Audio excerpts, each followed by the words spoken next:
If your day as a product manager looks more like a game of ping pong, where you're jumping from one thing to the next, or if your calendar looks like Swiss cheese with meetings, carving holes all throughout your day, then you need to watch this video. There is a better way to manage your day as a PM that will not make you go crazy, and I'm sharing it in this video. But before that, if you just got hired as a PM and you're wondering what in the world do I do now, I'm here to help you out. My name is Jelena and I'm a VP of product in a remote startup, and I've been doing product for over 5 years. If your job currently feels like everything everywhere all at once, I created this channel to help you master product management with confidence and clarity every step of the way. So let's get into this video.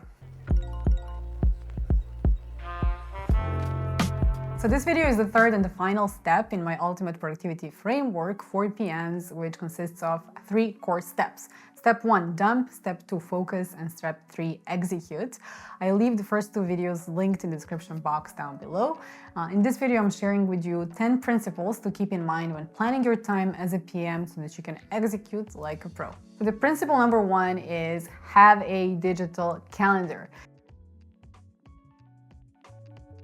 If your time management system is in your head or on paper notes, notebooks, whatever, my friend, what are you doing? You need to update your system. You are a PM in tech, after all. You don't want to be using a typewriter while working at Apple. It's a true story, by the way. So a digital calendar is a must so that you can manage your calendar and your time essentially more flexibly, so that you can access it anywhere, anytime, and so that your colleagues or external people can understand when you're available to meet with them. So when it comes to calendar, choose your poison. My favorite is Google Calendar. It's free, it's easy to use. We're in the Google system in our company. It has pretty much all the features that you might need to manage your time. Next, after your digital calendar, is to allocate a daily theme to each day. What is a daily theme? A daily theme is essentially a specific area of focus for each day. For example, you can choose one day of the week to do things, one day of the week to do research, another day to review things, designs, the implementations, and so on. Why should you do this? So as PMs, we're required to context switch a lot because of the nature of our jobs. One moment we're expected to work on product strategy. The next moment we're sitting with our design team reviewing designs of new features. In the next we're working with engineering, discussing implementation plans, edge cases, Things can get pretty crazy. Context switching is essentially mentally taxing. It's exhausting. So in order to reduce context switching, allocate a theme to each day of the week so that you can cluster similar activities together and reduce context switching.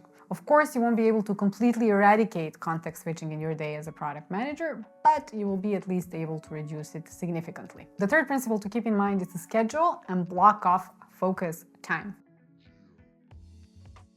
So focus work or focus time is block of time when you're gonna kind of work on your highest priorities without being interrupted, like things that you really need to think about. I like to keep my focus time between 2 or 3 hours a day if I can, and I manage to block off kind of focus time for 4 days a week. When it comes to focus time, if possible, block off this time when you're most focused in your day, when you're the most concentrated. I'm a morning person, so my focus time is the first thing in the morning when I start working. If you're more energized later in the day, block off time when you're most focused and you have the most energy. The idea is to block off this time when you're on your highest level of concentration. When it comes to focus time, I block it off in my calendar so that anyone who wants to schedule meetings with me can see that I'm not available during that time. The name of the event that I have on my calendar for this is pretty obnoxious, I have to say. It says, do not schedule, I will 100% not show up. It used to have the title focus time, but people would just ignore it and set up calls. So now basically I kind of have this little bit more aggressive way to communicate that this is time for me to do really important thinking and really important things. The fourth principle is to schedule your priorities first. I went deeper into priorities in my previous video, but essentially priorities are top activities, 1 to 3, that are the most important that you need to get done during a given week. These 3 things or activities should go on your calendar first. And in most cases, these 3 activities will go into your focus time slot. I'm a firm believer that unless it gets scheduled, it doesn't get done. I'd also recommend that your priorities are the first things to get done in your day, kind of eat the frog type of thing. Or essentially meaning do the most challenging and important things first in your day while you still have focus, but that's that's up to you. The fifth principle is to schedule outcomes on your calendar. I used to schedule big projects on my calendar and then allocate 2 hours to completing a 2-week-long project. Of course, this made me very frustrated when I didn't complete that project, but it was not even feasible for me to actually do it within 2 hours when in reality it took 2 weeks. So for this reason, I'd recommend to break project into small tasks and then turn those tasks into outcomes. We're PMs, so it's all about driving outcomes, not just taking things off the list. This means that if you have a project where you want to develop a new ideal customer profile or a persona for your product, one task might be to synthesize data you collected in user interviews, either maybe to plan out user interviews, kind of essentially breaking it down into small steps. So instead of just scheduling a task on your calendar that says synthesize data from user interviews, you could schedule an outcome that says completed insight summary document from the interviews. This way you can look at your calendar and you will know exactly what you need to produce in the allocated time. The sixth principle is to cluster your meetings as much as possible. While it's not possible to have 100% control of when your meetings takes place always, I like to do everything in my power to have my calls clustered together. In my case, since I'm most productive in the morning, I like to save my mornings for focus work and I like to leave my afternoons for calls. So I make afternoons available for anyone from my team or outside the company to set up a call with me. By clustering calls together, you're essentially avoiding turning to your calendar and your schedule into a Swiss cheese, because in that way you also reduce context switching, because every time you need to kind of dance between the meetings and focus work, you're kind of having to context switch, which is obviously draining. The second principle is about what I discovered to be the biggest distracting factor for me, and that's emails and Slack messages, because I work in a remote company. So when an email or Slack message hit my mailbox before, I would immediately drop whatever I was doing and I would respond to it. This was terrible for my concentration, and it was unnecessary to respond in the very moment that it got to me. So if you're checking your inbox obsessively all day long, I'd recommend you schedule a few time slots on your calendar when you're going to deal with emails and Slack messages. Instead of context switching and being interrupted every few minutes, you will consciously dedicate your time to messages and emails when you basically decide to, instead of kind of running around all day long and doing that. So eighth principle is to do with scheduling time for learning.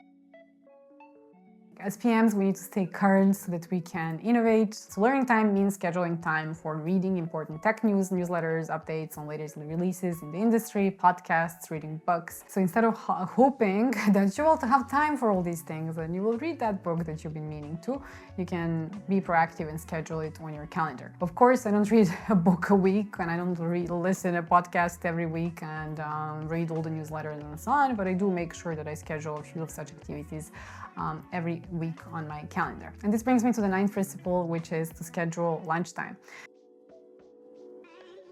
I know this might be a little bit weird, but I found myself so many times in a position where I was not eating for hours because I forgot to eat and kind of ended up sitting on calls for a long time. This would make me agitated and not very pleasant to be around and not very concentrated. I was not doing well. So now I kind of make sure to schedule 30 minutes for lunch to an hour, depends how much time I have, and then I have a peace of mind. I'm fed and I can continue through my day productively. And the final principle is to make time for planning so that you can execute well.